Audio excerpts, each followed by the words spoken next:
Reading with your kids. Hola, niho, konnichiwa, assalamu alaikum, shalom, mahaba, moni moni wanji, namaste, jambo, bienvenidos. Hi, my name is Jed Lee, and this is the Reading with Your Kids podcast. We are coming to you from the beautiful neighborhood of Reedville in the southwest corner of Boston, Massachusetts. We are so delighted and so very honored that you're joining us in our mission to help all families grow closer through reading. Please be sure to tell all of your family and friends about the show, and please be sure to subscribe to the show on the iHeartRadio app, on Spotify, Apple Podcasts, Amazon Music, Ghana, Himalaya, Stitcher Radio, wherever you find your podcast. Our guest today is Phaea Crede. She is here to celebrate Super Pizza and Kid Kale. Before we invite Phaea into the studio, we want to let you know that this episode of the Reading with Your Kids podcast is brought to you by Simple Words Decodable Chapter Books, helping kids with dyslexia fall in love with reading. From a very early age, Chetan Knebel's son had a passion for books. Unfortunately, reading did not come naturally to him. In 2015, at age 6, he was diagnosed with dyslexia. With training, he soon began reading simple words and sentences. One night, he picked up Hop on Pop by Dr. Seuss. He read the entire 160 words over and over, and then asked for a chapter book. Cheatham Googled, talked to experts, teachers, tutors, other parents, trying to find low-level, high-interest books. She knew others were in search of these books too, but they simply didn't exist. And so she began to write for her son, and he began to read, and Project Simple Words was born. Project Simple Words believes the right book gives kids with dyslexia the opportunity to experience a love of reading and enjoy a chapter book without tears. Check it out today, simplewordsbooks.com. This episode of the Reading with Your Kids podcast is also brought to you by Skipper, Friend or Foe, a distracting mystery within life's traumatic events. Michael is leading what seems to be a pretty normal life for a happy 12-year-old boy. And then the unthinkable happens. His mother is diagnosed with cancer. Michael's dad has to take a job out of town because the treatments are just so costly. I mean, it's the only way they can afford her treatment. Suddenly, Michael is no longer a carefree kid. He's now his mom's caretaker. When a new friend convinces Michael to follow a mysterious adventure, Michael learns that it's not all up to him to care for his mom. He discovers that it's okay to have fun even through some of life's toughest challenges and issues. You and your tweens are going to love this book, Skipper, Friend or Foe, a distracting mystery within life's traumatic events by Kelly Sanchez. It's a Reading with Your Kids certified great read. Joining us right now from the beautiful state of Massachusetts, our guest is here today to celebrate her really fun picture book. It's called Super Pizza and Kid Kale. Please welcome to the show, Phaea Crede. Hey, Phaea, how are you? Hey, Dad, I'm awesome. I'm super, and I'm keeping Kale. All right.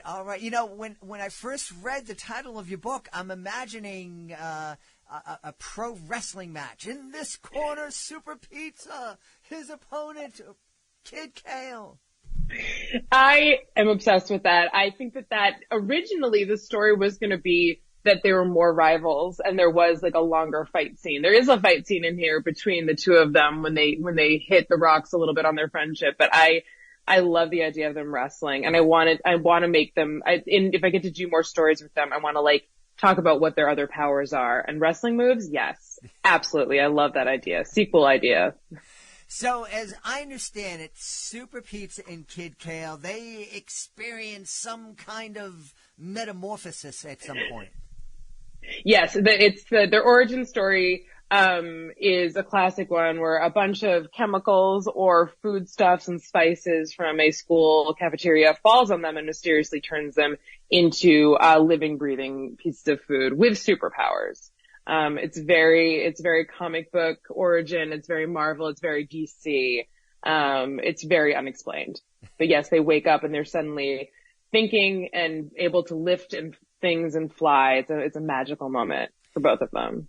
Well, as somebody who's been doing educational magic shows at schools around the country for over 30 years, I've visited many cafeterias, and in many of those cafeterias, there seemed to be substances that were either really old or had some kind of magical powers. Certainly wouldn't want to eat them. But so I could see how that could happen in an elementary school cafeteria. Yes, things come alive if you're not careful. Thankfully, Super Pizza and Kid Kale are good instead of evil, so that's helpful for the school.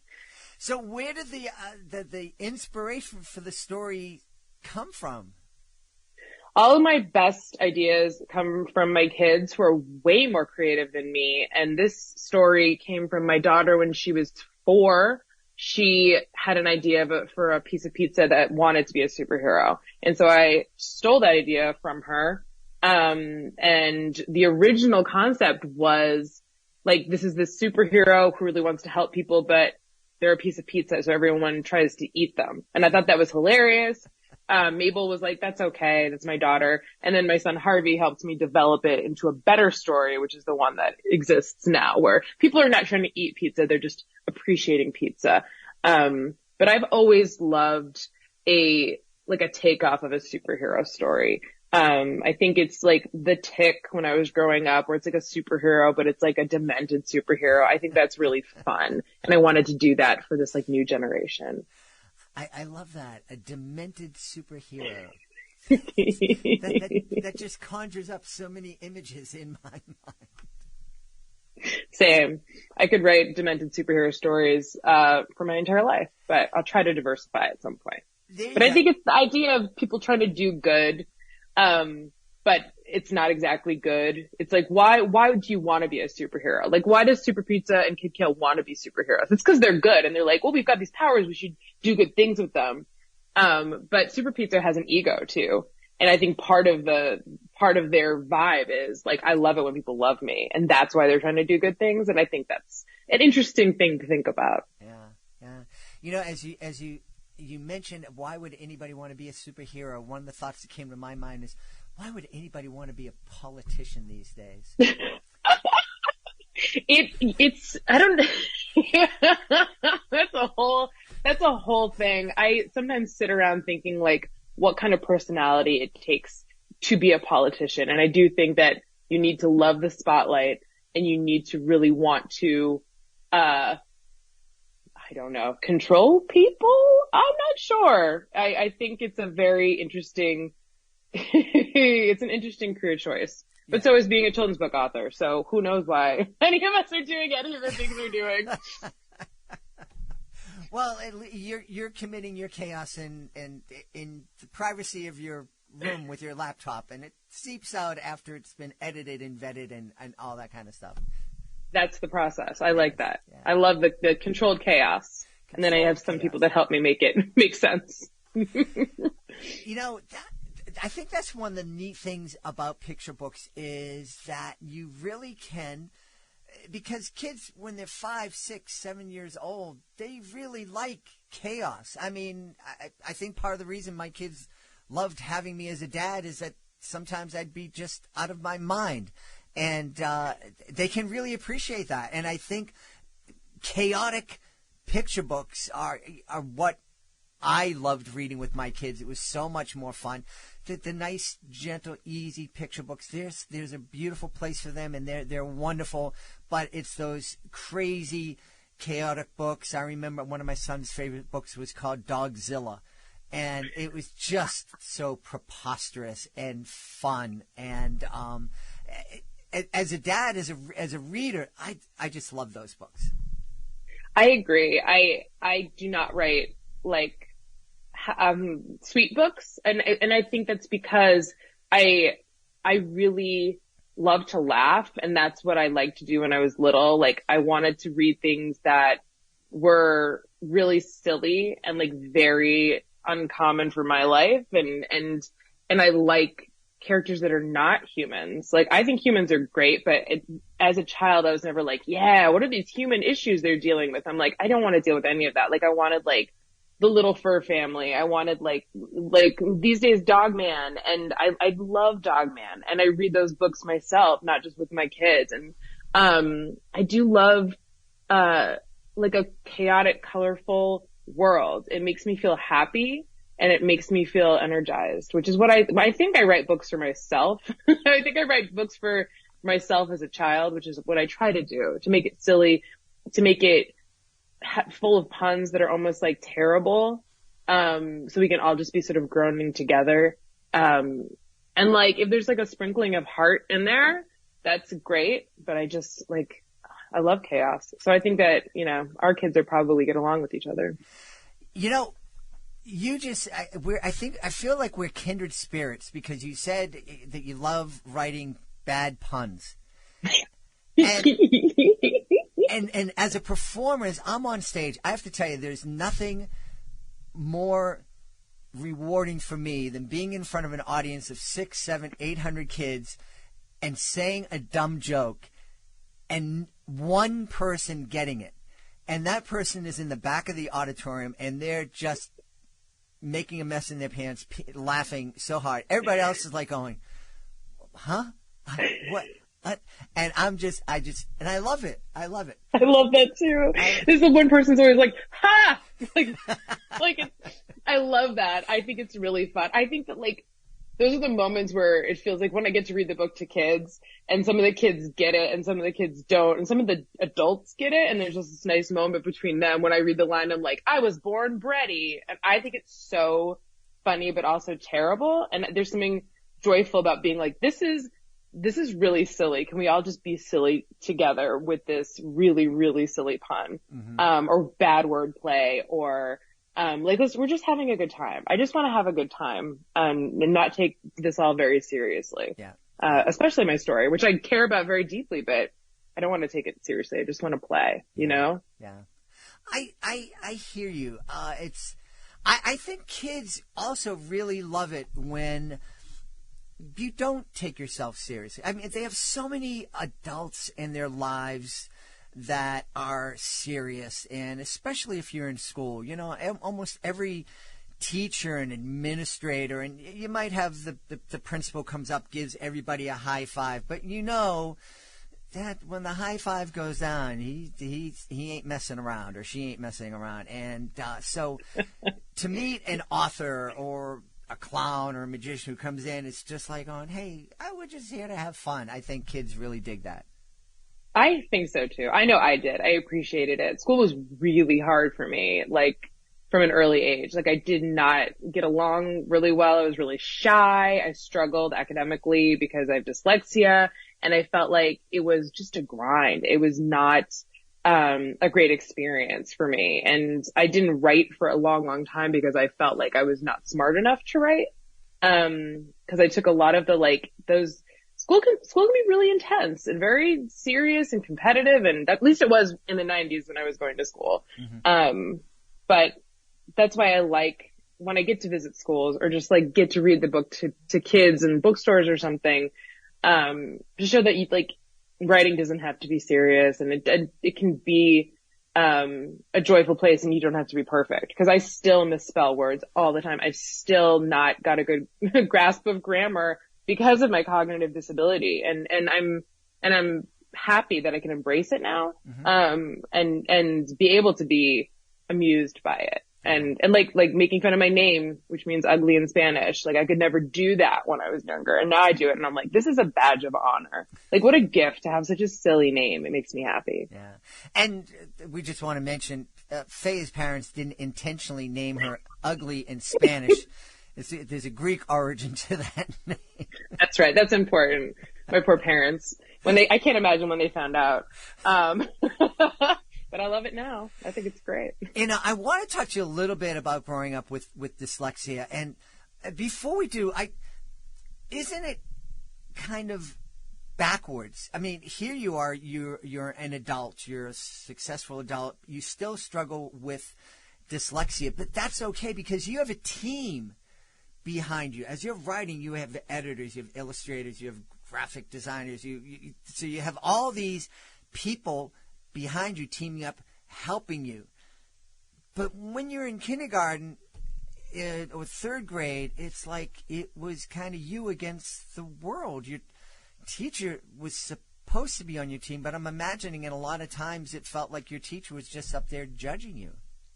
That's exactly what it felt like. And of course, you look back into the past, everything is sort of colored with what your memory is. But I remember teachers telling me to try harder, teachers telling me that I was too emotional, because I would get so frustrated not being able to, I don't have a reading version of dyslexia. I have a writing version of dyslexia. So when I write, my right hand, I'm right-handed, it just does its own thing. It feels like it's disconnected from my brain. I would switch P's and B's and I would write of as F-O over and over again. And I would get so upset about it. I think it was hard for teachers to deal with because, having a frustrated kid who can't really express why they're so frustrated. I'm sure that they did the best that they could, but I remember one teacher wrote in my report card, Phaea could be a much better writer if she just tried harder. And that gutted me when I was younger because I was trying so hard. So yes, now I do have a team. But I really think that the thing that changed for me is letting myself look at the frustration of not being able to do things perfectly, not being able to spell things correctly, and just sort of tossing it aside and just saying, okay, so I can't spell things correctly. And I've been writing professionally since I was in my mid-20s. I've had random writing jobs. So for whatever reason, this is the thing that I love to do and I've been lucky at, but until I finally was I'm going to make typos. I'm going to maybe ask my friend to look over this. I'm going to use Grammarly. I'm going to do use the tools to make myself feel okay. And still, if I see a typo, I'm not going to beat myself up over it. I'm going to go, well, I know I did the best that I could. And that was the difference. I feel like it was letting down that wall of shame or anger. And I think my teachers, looking back, I think they probably did a lovely job, except my 5th grade teacher who was very mean. Everyone else was very lovely. But yeah, it hurt. It hurt me. And I think it's really hard just for all kids, even now, who have a different kind of brain. It's very hard to go be in a classroom and just be operating at the same level as kids who don't have a cognitive disability. Yeah. I'm just right now imagining that 5th grade teacher saying to you, you could do better, Phaea. and all you're doing... feels very dead on. Yes. She was, she just did not like me. And I think that's fine. Not everybody's going to like you. But at that point, having a teacher who just didn't vibe with me was really hard. And she did think I was slacking off. I think she thought that I was a problem child. And I'm perfect. I know. Of course. Of course. We all are. I was perfect in the 8th grade when my teacher gave me a kick in the behind and get me out of his classroom. It was a gentle kick, but... But you were staying behind. You were academically focused. You're I want more learning. And the teacher was no, you're full. Yeah. I don't know if living here in Massachusetts has that infected our minds. I mean, yes. I don't even know where you're going with this, but yes, it has. That's all I'm thinking. It's just like the water or something. It's that dirty water. I do think Massachusetts, it makes a lot of sense to me that there's so many authors here, especially kid-lit authors, because I find people in Massachusetts, growing up, I've always been very bubbly, excitable, hysterical. That was my vibe. And I just said vibe. I've said it 4 times, just so we're on record. And everyone I grew up with had that chill, cool Massachusetts, I'm not going to talk to you, I'm not going to react to you sort of personality. So I felt like I was born in the wrong state. And now that I just sit in my house and write, I'm no, this is what we all want. We're all really nice underneath. It's just, we all just want to be left alone. Probably because it's cold. Yeah. We're just just leave me alone. Yeah. I just want to be in my house. Or I don't know, at the Boston Public Library. I don't know where Boston people hang out. That's where I hang out. It reminds me of a meme I just saw the other day. It said, West Coast people are friendly, but they're not nice. East Coast people are not friendly, but they're very nice. They're very kind. We are, yeah.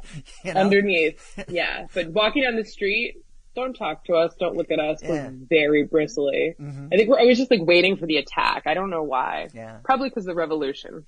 We're just we're ready for the British to come and be taxes. Yeah. My daughter was first time we were down south when she was in high school, and She's like, I can't believe it. She went to school in downtown Boston. I walked from the subway to my school, and 4 or 5 businessmen would run into me on the sidewalk and not even acknowledge it. Down here, someone just crosses in front of me, 5 feet in front of me, and they apologize, and they're, how are you, miss? And nice to see you, sweetheart, and all this. It's very nice. Going to the South is a lovely experience.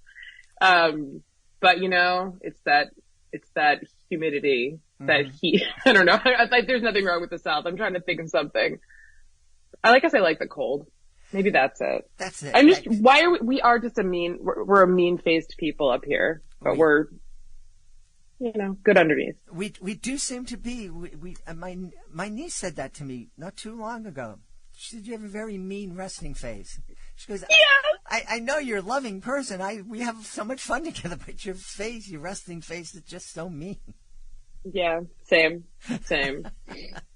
And that's okay. That's why we're all brothers and sisters up here in New England. We all have the same kind of do not approach. Mm-hmm. So if you had your way, and you mentioned that you'd love to write and tell more of Super Pizza and Kid Kale's story, where do you think you would have them go? So Super Pizza and Kid Kale, their world is very small. They're just dedicated to their school, to helping the kids that they love.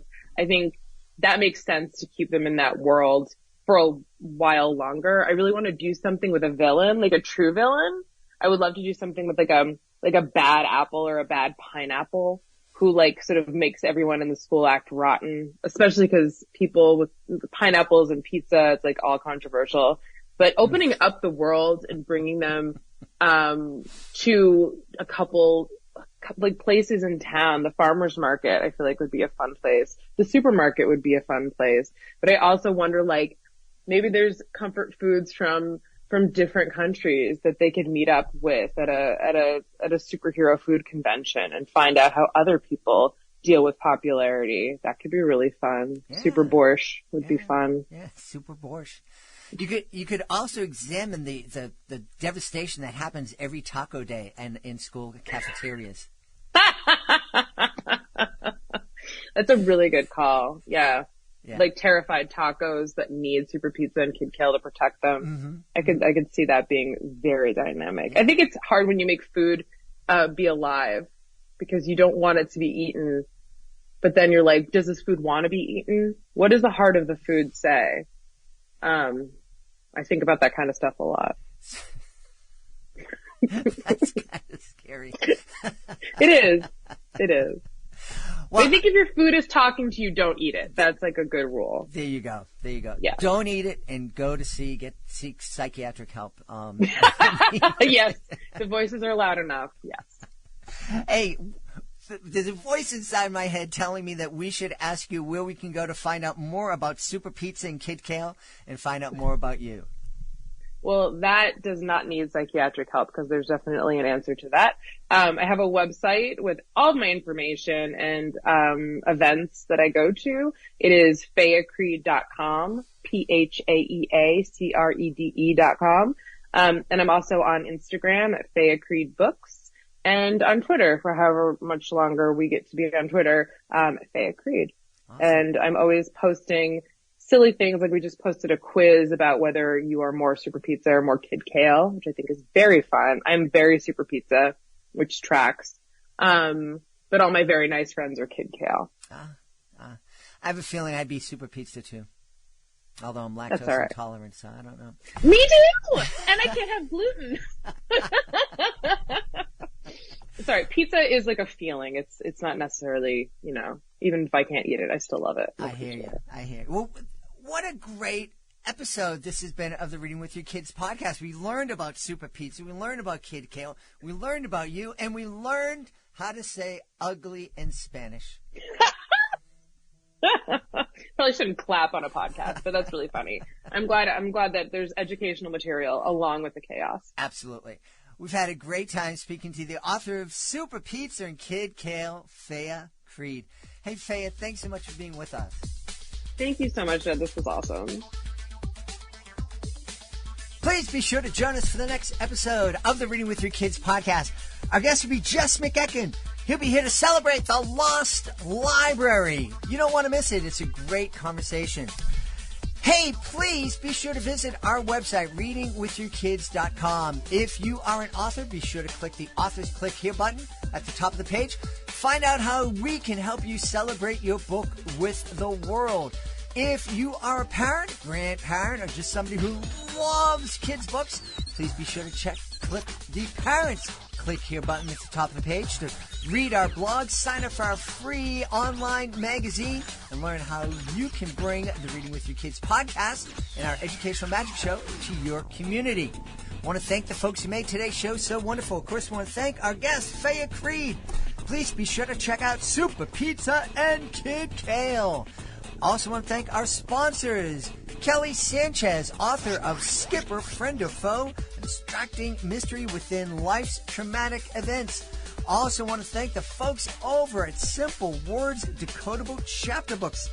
They believe that the right book gives kids with dyslexia the opportunity to experience a love of reading and enjoy books without the tears.